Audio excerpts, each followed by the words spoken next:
So it really is a matter of how well your body is functioning in that fasted state. What's up? 筋肉翻訳です。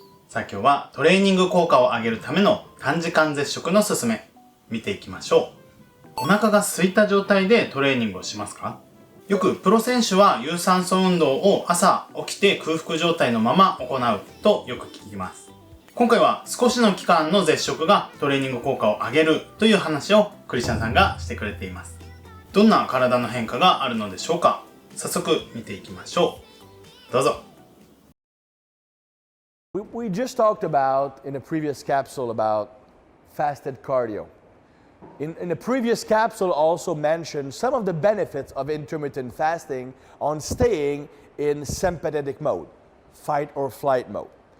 So the natural progression of that topic, of these topics, would be, is it beneficial to do strength training in a fasted state? There are some pros and cons. Like with anything in training, it's always yes and no. It's never a pure answer. The benefits of training in a fasted state is that it keeps you in parasympathetic mode. You overproduce adrenaline when you are in a fasted state in training. So in that regard, it can actually boost your performance, provided that you've not been fasting for so long that you actually have low blood sugar level or low energy level, or your brain is lacking fuel. So that is one caveat I must mention. But provided that you have not been fasting for so long that you will lack those fuels, it can actually enhance the sympathetic response, increasing adrenaline, which will also increase performance. Also, being in a fasted state will make you more responsive to any type of supplement you might take. If I'm taking caffeine, for example, the response will be much greater, which will enhance performance even more.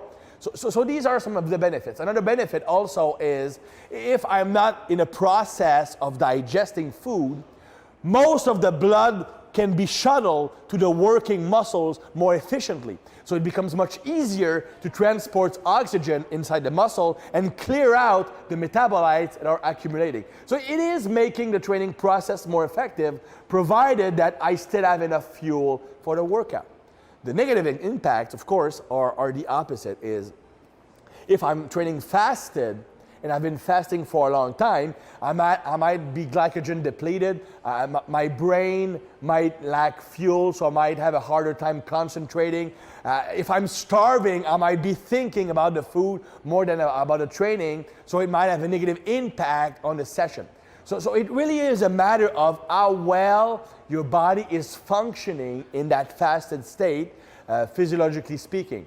I would still also recommend the same strategy I did with fasted cardio, which would be to supplement with BCAAs and phosphatidylserine to decrease the excessive cortisol response that might happen during a training that's fasted. Think about it. The main function of cortisol when you're training is to mobilize stored energy.